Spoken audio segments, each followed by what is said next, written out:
In addition to celebrating the achievements of our students today, Cedar Crest College is happy to recognize an individual with an honorary doctorate degree of humane letters.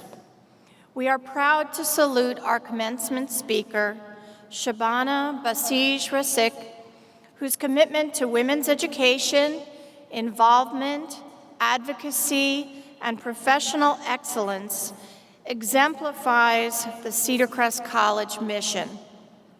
Basij-Rasikh is a leading advocate for girls' education around the world, empowering girls to learn in even the most difficult of circumstances.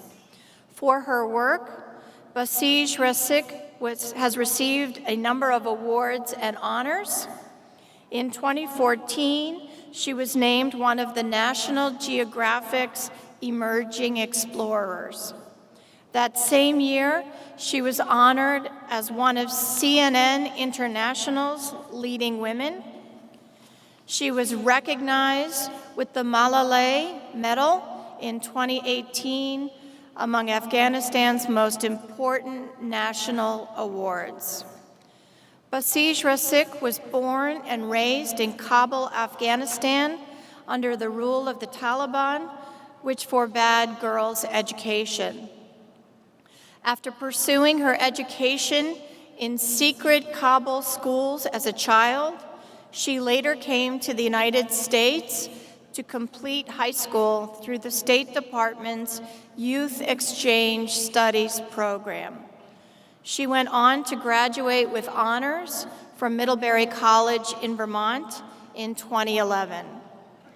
As a student, she was named one of Glamour magazine's top 10 college women of 2010, and in 2011, she received the Campus Compact Madeline Kunin Public Service Award for outstanding leadership and service to others.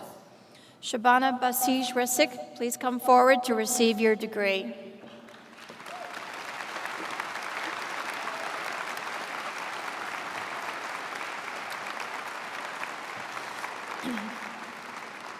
Therefore, by the authority granted by the Commonwealth of Pennsylvania to the trustees of Cedar Crest College, and by them delegated to me, I award you the degree of Doctor of Humane Letters with all the rights, honors, and privileges thereto appertaining, in token whereof I present you with this diploma.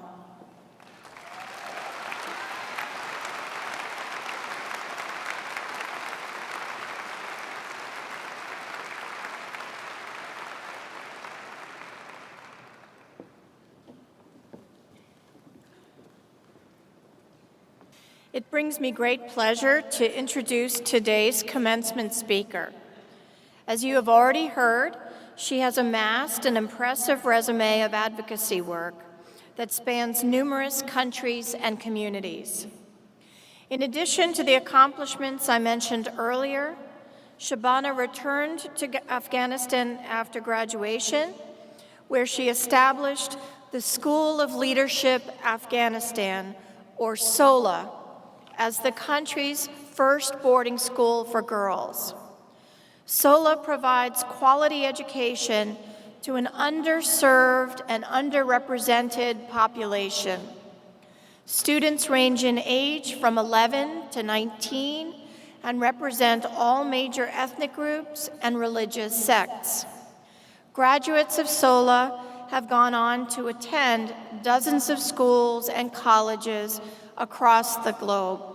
Please join me in welcoming Shabana Basij-Rasikh.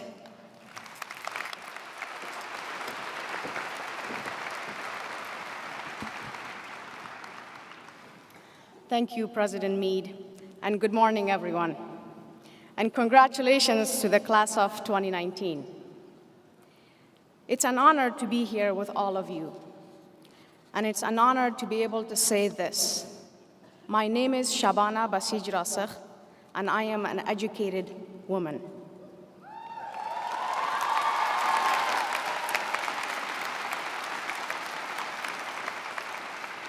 It's an honor because where I come from, I'm the exception, not the rule. Graduation day was a dream when I was growing up. Going to college was a dream. Getting an education, that was a dream too. It was a dream because when I was growing up, girls didn't have graduation days. Girls didn't go to college. Girls didn't get an education. We didn't do these things because I grew up in Kabul, Afghanistan during the Taliban regime. Girls didn't do these things because the Taliban closed our schools. Girls didn't do these things because during the Taliban, it was illegal for girls to be educated. Girls didn't do these things, but I did, and I wasn't alone. I was 6 years old when the Taliban came into power. I was 11 when they were forced out. And for those 5 years in between, I went to secret schools in Kabul that were held in the people's homes, usually in their living rooms. I had to disguise myself when I went outside. I had to dress so that no one would know I was actually a girl. So I put on boys' clothes, and I would walk through the streets of Kabul, and I would pack into these living rooms with other girls. There could be 20 of us in a room at a time, maybe 30 of us or 50. And we would learn, we would study, we got an education. And I'm going to be very honest with you. The only reason I did this was because I lived in a house in Kabul with the two cruelest people in the world, my mother and my father. That's what I thought at the time. I remember coming home from these schools crying and saying, "Please, don't send me back." I was scared. You can understand how it was. I didn't want to take the risk of being caught on my way to and from school. My parents never listened, never once. And that's because they knew what the bigger risk was. The bigger risk was raising a daughter without an education. The numbers are hard to lock down, but the best research I have seen shows that in my country, 94% of women do not have a college degree. It shows that nearly 3 million girls are out of school. It shows that in Afghanistan, 63% of teenage girls cannot read. Think about that for a second. Think about what it means for the future of a country when almost 2/3 of young women can't read a book. My parents thought about it, and as I grew older, so did I.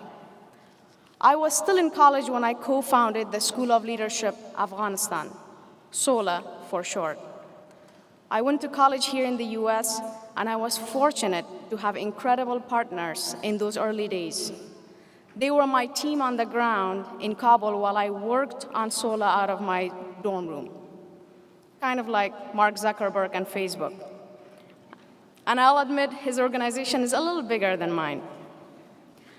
But I'll tell you this, and I absolutely mean it.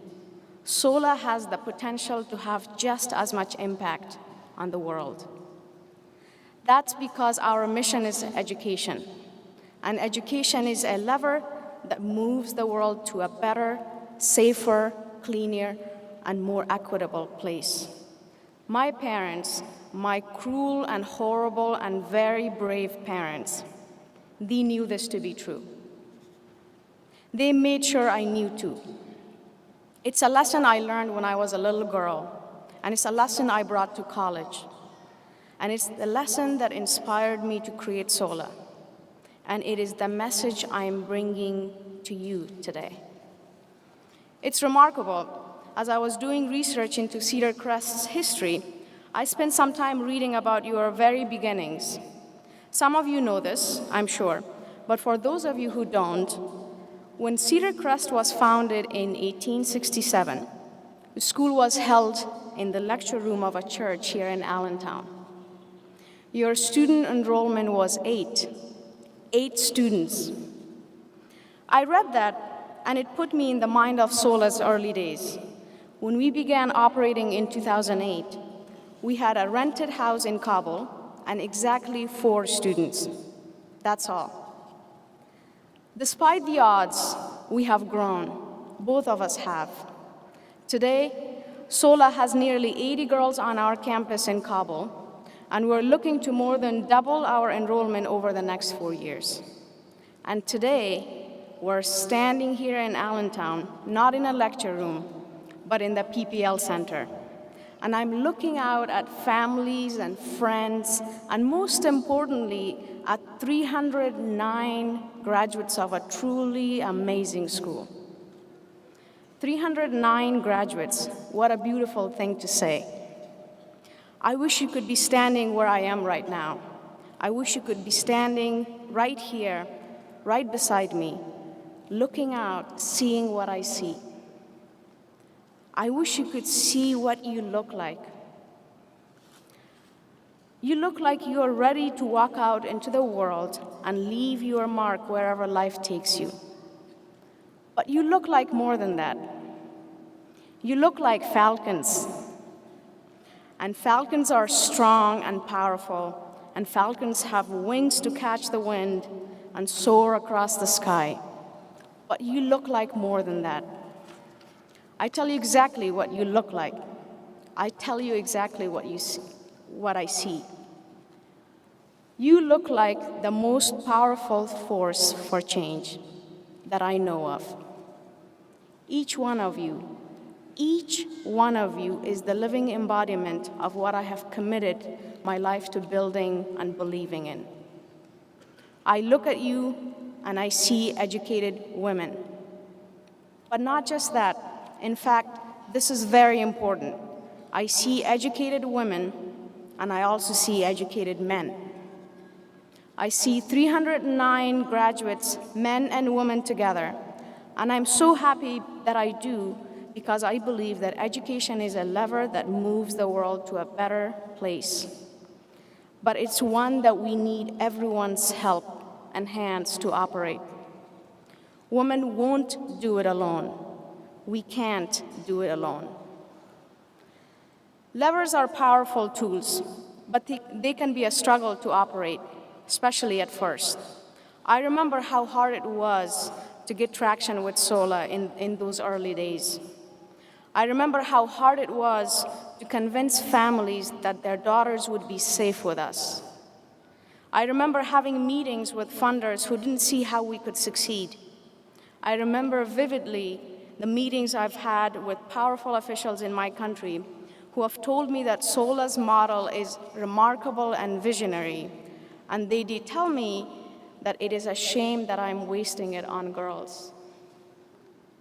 I like proving doubters wrong. And that's what I want you to do.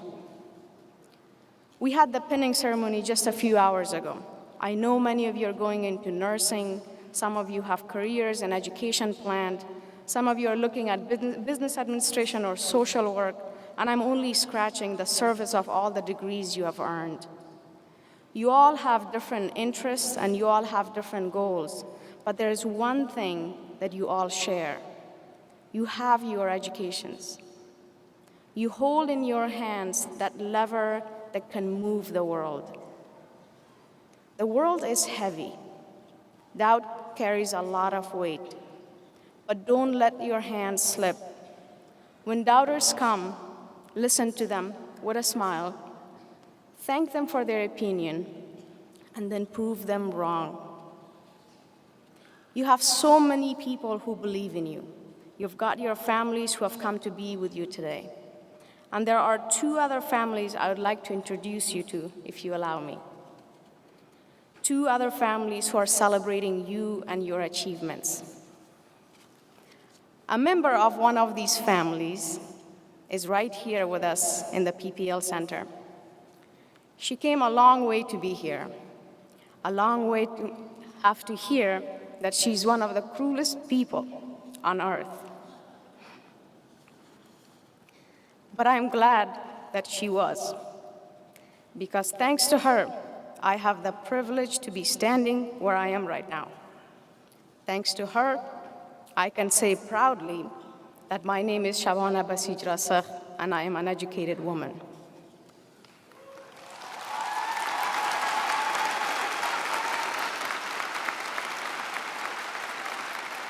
Cedar Crest College Class of 2019, may I introduce you to another educated woman and one of the bravest people I know, my mother.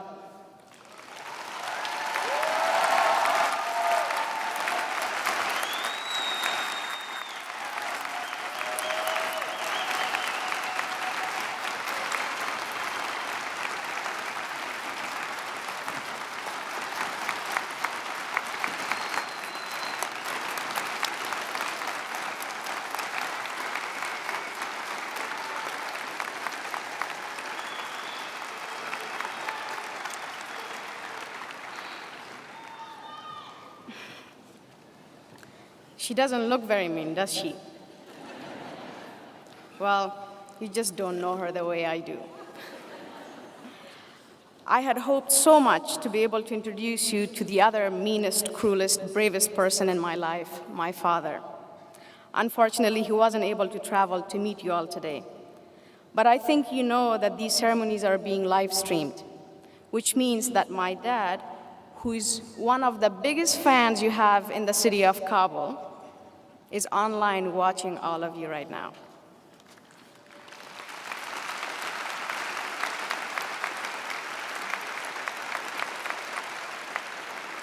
And so are the members of that second family I mentioned, a family you didn't even know you were a part of. They are in Kabul too. They also couldn't be here, and I hope you will forgive them. Even though it's Saturday, it's a school night for us at SOLA. More than that, this is the holy month of Ramadan, and now that the day is ending, our students are getting ready to break their fast. But I want you to know that right now, as I speak, nearly 80 students, educated Afghan girls who have dreams of growing up to become educated women, are crowded around computers, and they're going to be there to see each one of you receive your diplomas.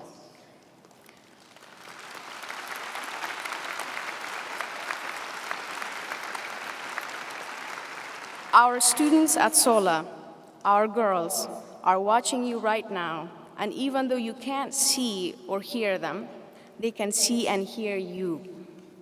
So if you would like to say hello to the School of Leadership of Afghanistan and to a campus full of sisters you didn't know you had, now is the time.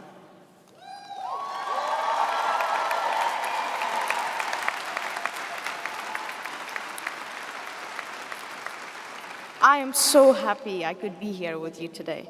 You have no idea what it means for me, an Afghan woman, to look out and see you all.